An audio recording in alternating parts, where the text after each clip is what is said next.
right, level uppers! In the last episode, we explored the brain's primal panic room, all the ways your body and nervous system go into full freak-out mode. But once the initial adrenaline wave subsides, a new danger emerges. Your brain starts to think. And often, it thinks like a crafty, slightly unethical lawyer in a tiny, ill-fitting suit, passionately arguing a case where you are 100% the innocent hero and the other person is a cartoon villain. Even if the crime was just using the wrong Tupperware. If your internal legal team seems to run on pure, unadulterated BS sometimes, you're in the right place. Today, we're putting your brain's most devious thinking traps on trial. We're exposing the cognitive biases that act like a funhouse mirror for reality, distorting everything you see to fit a pre-written, usually self-serving narrative. Get ready to meet the faulty GPS in your head that confidently announces, "You have arrived," right as you drive headfirst into a swamp of resentment and misunderstanding. So your physiological meltdown has begun to calm. But now your brain is playing some seriously sneaky mental games. If your emotions are the fuel for conversational disasters, then cognitive biases are the faulty GPS that navigates you straight into a brick wall. These aren't just errors in thinking, they are often mental shortcuts or heuristics that our brains use to process information efficiently. In many everyday, low-stakes situations, these shortcuts work just fine. But in the emotionally charged, high-stakes arena of a difficult conversation, where nuance, accuracy, and empathy are paramount, these same shortcuts become cognitive traps, leading to spectacular misinterpretations and escalations. It's like your brain is being efficiently stupid right when you need it to be a Mensa candidate. Let's unmask some of these culprits. First, the granddaddy of them all, the heavyweight champion of making you look like a hypocrite.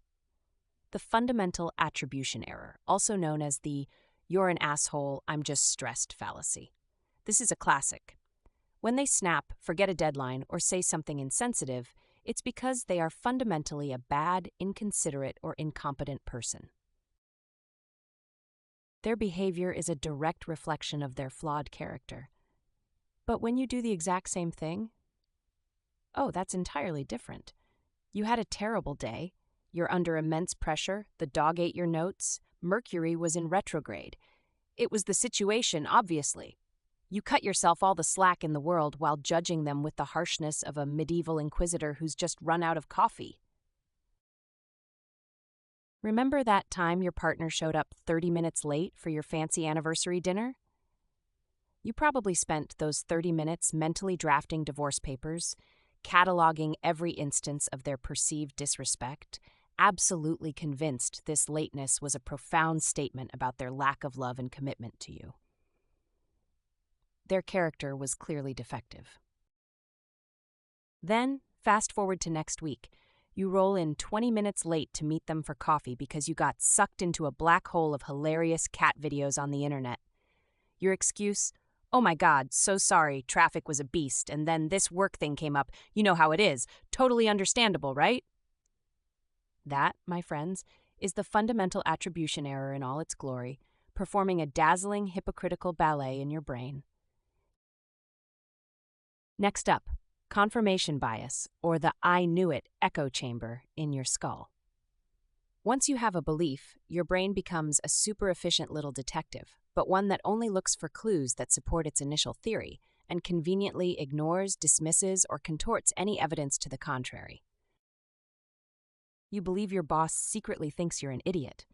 So when she asks a perfectly normal question like, "Have you finished that report yet?" your brain doesn't register it as a simple inquiry. Oh no, it screams, "Aha! Proof! She's checking up on me. She knows I'm incompetent." Every neutral glance becomes a judgment, every silence a confirmation of your inadequacy. And let's not forget its charming cousin, my side blindness. This is where you can eloquently and passionately point out the gaping logical fallacies in their argument while remaining blissfully, almost impressively, unaware of the Grand Canyon-sized holes in your own. It's like having a personal, internal hype man dedicated solely to validating your own bullshit. He left his socks on the floor, again. This isn't just a sock, people. This is Exhibit A in your meticulously compiled mental dossier, proving that he is, in fact, a slob monster sent from the seventh circle of hell specifically to torment you with his passive-aggressive sock-based warfare. The fact that he also fixed the leaky faucet, made dinner, and remembered to call your mother on her birthday? Irrelevant details, Your Honor. Those don't fit the he's a monster narrative, so they get mentally binned. Pure confirmation bias. Then there's negative intent attribution. They're definitely out to get me paranoia. This is where you assume, often with zero evidence, that the other person's actions are driven by malicious intent. Your colleague uses a smiley face emoji at the end of an email. Are they just being friendly and trying to convey a positive tone in a text-based medium? Or is it a sarcastic smiley, a thinly veiled insult, a tiny yellow circle of pure, unadulterated mockery aimed at your very soul? If your brain immediately leaps to option B, congratulations, you're probably a frequent flyer in the land of negative intent attribution. The cat gracefully, yet decisively, knocks your favorite, irreplaceable, one-of-a-kind antique porcelain teacup off the mantelpiece, shattering it into a million tiny dreams. Was it an accident, a moment of feline clumsiness? Or was it a premeditated act of psychological warfare? A meticulously planned strike by a tiny, furry domestic terrorist designed to hit you where you live, right in your morning Earl Grey routine? If you find yourself seriously contemplating the intricate Machiavellian motives of your tabby, you are swimming deep in the waters of negative intent attribution. So, your brain is a terrible biased lawyer. Shocking, I know. If you've ever found yourself building a rock-solid case against someone based on the evidence of a single ambiguous sock, go ahead and hit that like button. But we've only scratched the surface of these mind games. What happens when you start telling yourself terrifying stories about the future, or convincing yourself you can read minds? Subscribe to Level Up Your Life, because in Part 4, we're exposing the self-sabotaging biases of catastrophizing and mind-reading and taking a dark turn into how these glitches can be exploited by others. Comment below which of the biases we talked about today, FAE, confirmation bias, or negative intent attribution, is your brain's favorite go-to move.